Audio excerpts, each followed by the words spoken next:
Masih di Kompas Bisnis, Saudara. Lembaga Independent Center of Economics and Law Studies, Celios, meminta Perserikatan Bangsa-Bangsa atau PBB untuk mengaudit Badan Pusat Statistik atau BPS yang merilis soal data pertumbuhan ekonomi Republik Indonesia 5,12% pada kuartal 2 2025. Celios bilang data BPS tidak sesuai kondisi real perekonomian.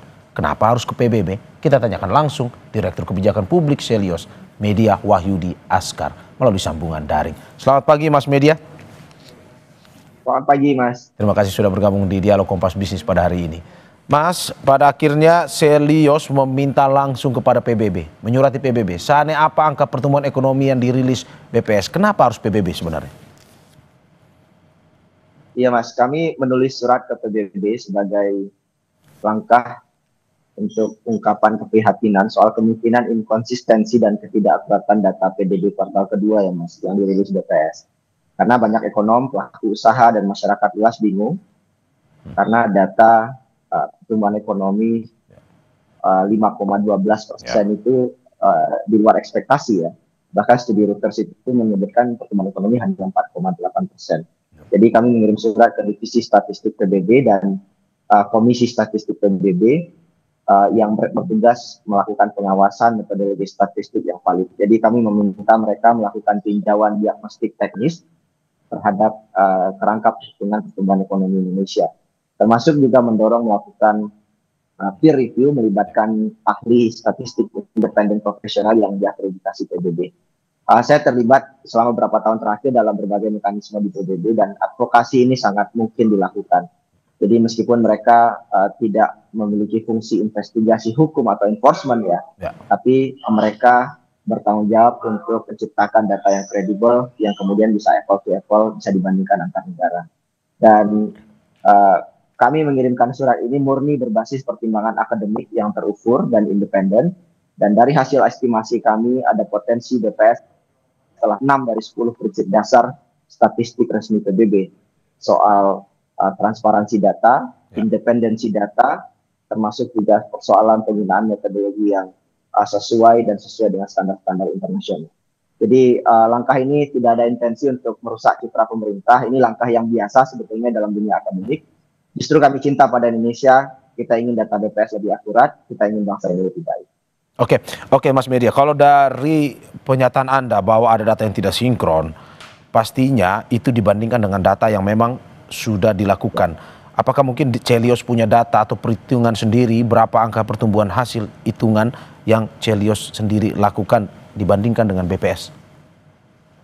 Kami melakukan identifikasi termasuk juga perhitungan statistik yang matang ya. Setelah BPS mengumumkan pertumbuhan ekonomi, dan kami melihat ada anomali perdagangan dan pendapatan pemerintah misalnya. Jadi BPS melaporkan pertumbuhan ekspor dan impor itu tumbuh, tapi pada saat bersamaan pendapatan negara bukan pajak malah turun 22% year on year. Dan ini sangat-sangat anomali ya, dan sulit ditemukan alasannya. Ada juga anomali soal pertumbuhan musiman ya, yang kuartal 1 harusnya kan memang lebih tinggi dibandingkan kuartal kedua, karena di kuartal 1 itu ada Ramadan Idul Fitri. Sedangkan di kuartal kedua nggak ada pertumbuhan musiman yang mendorong kinerja yang lebih tinggi. Ini belum termasuk tadi yang sudah dimention Mas soal ketidakkonsistenan indikator manufaktur misalkan.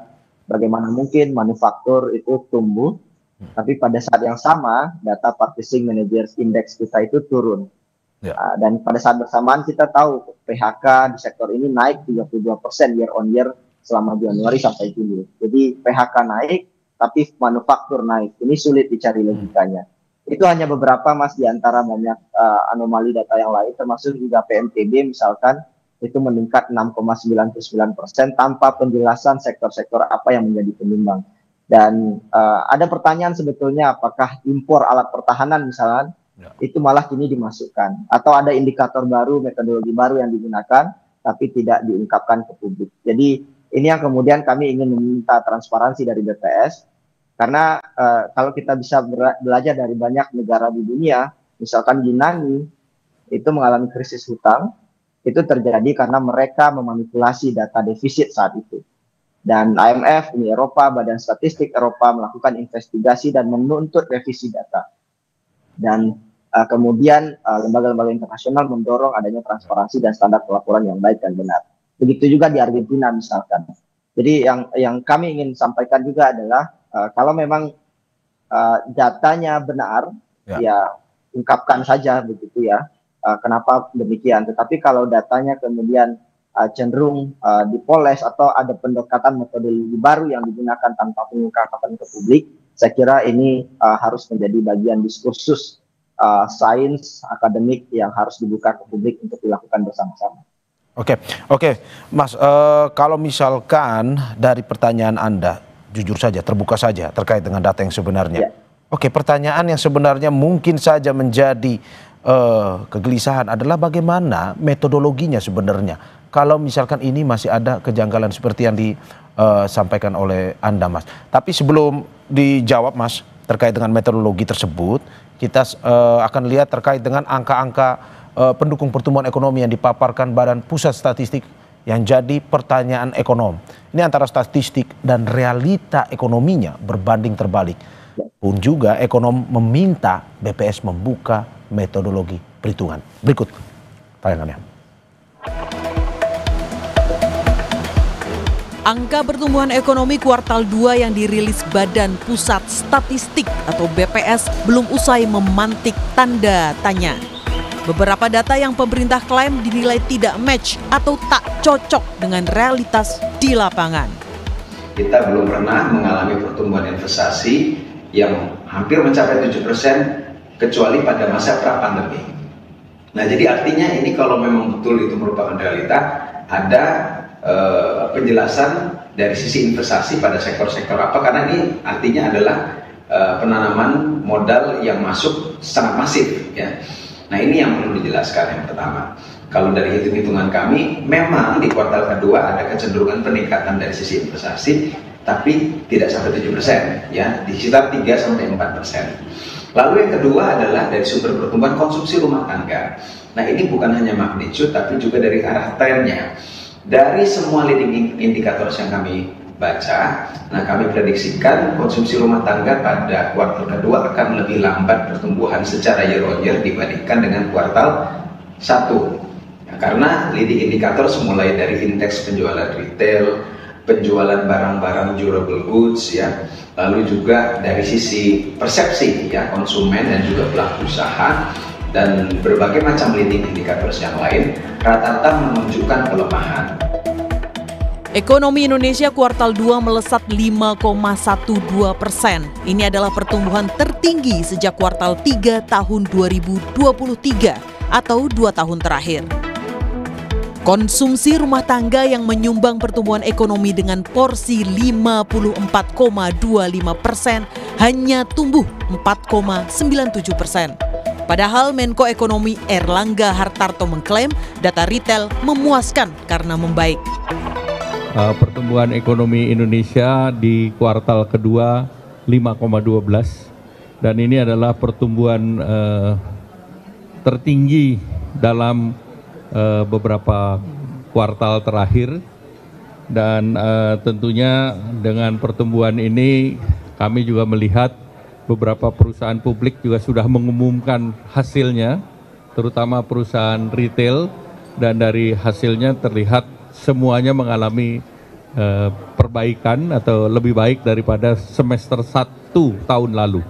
Sehingga ini menunjukkan bahwa memang ekonomi kita tumbuh, dan kita juga melihat bahwa sektor-sektor terkait dengan industri itu membaik. Sayangnya data retail yang dibilang membaik tidak sejalan dengan realita data di lapangan. Kami ambil data Kementerian Keuangan tentang pajak. Realisasi penerimaan PPN dan PPNBM pada semester 1 2025 adalah 267,3 triliun rupiah. Angka ini anjlok 19,7% dibandingkan periode yang sama tahun lalu, yaitu 332,9 triliun rupiah. Data Gabungan Industri Kendaraan Bermotor Indonesia atau Gaikindo juga merekam penjualan mobil semester pertama tahun ini tidak tumbuh, melainkan turun 8,6%. Rinciannya tahun 2024 410.000 unit, sedangkan tahun ini jadi 374.000 unit. Penjualan semen dalam negeri juga turun sekitar 2,5%, terbaca dari laporan keuangan Indosmen dan Semen Indonesia. Tapi BPS bilang konstruksi jadi tulang punggung ekonomi. Konstruksi tumbuh seiring dengan peningkatan aktivitas konstruksi. Pertumbuhan ini sejalan dengan peningkatan aktivitas konstruksi yang dibiayai oleh swasta dan rumah tangga. Peningkatan impor bahan baku konstruksi dan realisasi pengadaan semen. Berikutnya dari sisi pengeluaran, pada triwulan 2 tahun 2025 secara year on year seluruh komponen mengalami pertumbuhan positif kecuali konsumsi pemerintah.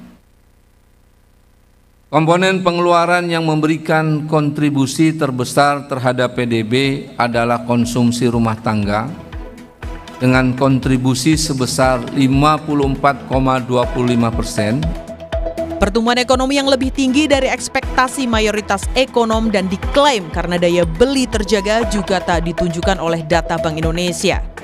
Survei konsumen Juli mencatat rasio tabungan masyarakat 2025 bahkan jatuh ke 13,7% meskipun ekonomi melangit. Menteri Keuangan Sri Mulyani bilang saat ini data pertumbuhan ekonomi memang masih berpegang pada Badan Pusat Statistik.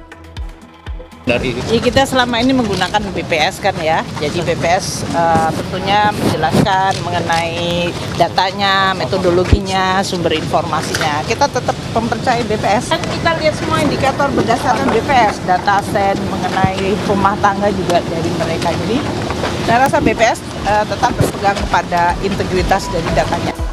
Kesimpulannya, Badan Pusat Statistik harus berani membuka metodologi penghitungan data pertumbuhan ekonomi secara terbuka agar publik tidak meragukan transparansi dan akuntabilitas pemerintah Presiden Prabowo Subianto. Dia Megasari Anjaya, Tim Liputan Kompas TV, Jakarta. Saudara, kita masih bergabung dengan Direktur Kebijakan Publik Selyos, Media Wahyudi Askar. Mas Media, saya lanjutkan pertanyaan terkait dengan apa yang sudah kita dengar tadi dari cuplikan sebelumnya berhubung dengan metodologi. Pertanyaannya terkait dengan metodologi penghitungan Selyos. Ini data apa saja yang tidak sinkron antara versi pemerintah dan lapangan? Misalnya dari sektor semen dan investasi, otomotif dan retail yang diklaim saat ini membaik. Iya, saya sepakat Mas, tadi juga sudah disampaikan ya, data semen retail itu sangat anomali sekali ya, karena retail misalkan itu justru kalau kita lihat di lapangan terjadi pelemahan daya beli masyarakat. Dan salah satu indikator kita tahu adalah pertumbuhan konsumsi rumah tangga. Dan saya ingin merespon tadi pernyataan BPS bahwa konsumsi rumah tangga naik, saya kira itu tidak tepat. Meskipun jadi kontributor terbesar PDB, tapi sebetulnya pertumbuhan konsumsi rumah tangga kita relatif tidak naik, malah datar. Jadi dari kuartal 1 itu 4,95, sekarang itu 4,97, hanya 0,02. Bayangkan perubahan ini sangat kecil sekali, dan ini bertentangan dengan kenaikan PDB secara keseluruhan menjadi 5,12% dari 4,7. Jadi ini sangat anomali sekali. Dan tadi juga sudah disampaikan ya, jadi ada ketidaksesuaian yang signifikan antara komponen PDB dengan indikator utama lain. Pendapatan pemerintah, ada volatilitas data yang tidak bisa dijelaskan, ada PNTB, dan kalaupun BPS memperbaharui metodologinya, ya harus dibuka ke publik. Nggak bisa begitu saja dilakukan secara sepihak. Dan kami khawatir data ekonomi digunakan untuk mendukung narasi politik pemerintah, sehingga merusak kepercayaan publik terhadap data statistik pemerintah. Masalah ini bukan teknis saja, karena implikasinya langsung terhadap reputasi Indonesia di mata internasional dan berdampak buruk pada masyarakat. Jadi kalau pertumbuhan dilebih-lebihkan, pemerintah kebijakannya bisa keliru. Masyarakat yang harusnya dapat perlinsos lebih banyak, insentif ekonomi untuk pelaku usaha, tapi karena dianggap ekonomi baik-baik saja, insentif itu tidak dilakukan. Ini belum lagi dampaknya terhadap investor ya dan mitra pembangunan ya, kaitannya dengan hutang, dukungan multilateral gitu ya. Jadi saya kira kurang tepat kalau seandainya pemerintah mencoba untuk menutupi data ekonomi real saat ini, khususnya BPS, kalau seandainya BPS melakukan itu, karena itu malah memperburuk keadaan. Lihat apa yang dilakukan Malaysia ketika ekonomi masyarakat Malaysia sulit. Mereka tahu daya belinya rontok. Yang dilakukan oleh Perdana Menteri Anwar Ibrahim adalah gelontorkan lebih banyak subsidi. Artinya, gunakan data itu untuk membantu masyarakat untuk menyelesaikan persoalan ekonomi yang ada. Dan saya percaya banyak orang hebat di BPS, saya punya banyak teman baik di BPS. Ini hanya soal kita melakukan estimasi data pertumbuhan ekonomi dengan hati-hati saja. Dan mudah-mudahan ini jauh dari aspek intervensi politik, begitu Mas. Oke, berarti ada kecurigaan dari Chelios tentang metodologi yang dipakai BPS untuk menghitung pertumbuhan ekonomi ini ya? Iya Mas, saya kira ruangnya sekarang ada di BPS untuk kemudian mengklarifikasi. Jadi kami sebagai lembaga non pemerintah jelas tidak mungkin mengidentifikasi satu persatu raw data yang ada di BPS. Ini saatnya BPS menjelaskan, membuka metodologinya, dan kami sudah kirimkan surat ke Komisi Statistik PBB, dan ketika itu direspon ya jelaskan saja kepada teman-teman di PBB begitu ya. Dan kami mungkin sudah sampaikan berulang-ulang ya soal banyak data BPS yang harus diperbaiki metodologinya, tapi kan relatif tidak didengarkan juga. Ya kalau kami tidak dengar, kami ya sampaikan ke PBB. Mudah-mudahan kawan-kawan di PBB lebih didengar oleh BPS, dan pemerintah kemudian terus memperjuangkan akuntabilitas data yang ditulis ke publik. Oke, tadi dari tadi Anda berbicara terkait dengan keterbukaan informasi ke publik. Bagaimana pemerintah atau BPS ini harus membuka seterang-terangnya data, metodologinya juga. Kalau saya ingin bertanya ke Chelios, ini kita bermain skala saja. Transparansi era pemerintahan saat ini, kalau menurut Chelios, skalanya berapa? 1 sampai 5. 1 misalkan yang kurang, 5 paling baik. 1 Mas, artinya Oke, masih 1 di bawah berarti harapan. sangat-sangat tidak transparan maksud Anda itu ya, yang ini Anda katakan? Iya betul. Dan pada saat yang sama masih ada ruang perbaikan. Kalau mau diperbaiki ya. Jadi kenapa rendah? Karena kurangnya akses terbuka ke data dan informasi publik. Dalam banyak kasus, akses terhadap data pemerintah, laporan kebijakan itu masih terbatas untuk media, masyarakat sipil, maupun peneliti. Untuk dapetin data BPS aja itu bisa harus bayar ratusan juta sekarang. Untuk diakses oleh publik. Ini belum lagi data PHK yang kemudian cenderung ditutupi oleh pemerintah, tiba-tiba PPATK memblokir jutaan rekening bank misalkan. Artinya perlu ada keterbukaan dan transparansi dalam data publik, Mas. Oke, terakhir Mas, melihat kuartal ketiga, apakah mungkin saja kalau dari apa yang disampaikan oleh Chelios tadi, termasuk soal transparansi dan metodologi yang mungkin saja tidak transparan atau memang tidak transparan kepada publik, apakah di kuartal ketiga akan terjadi lagi keanehan data atau perbedaan data?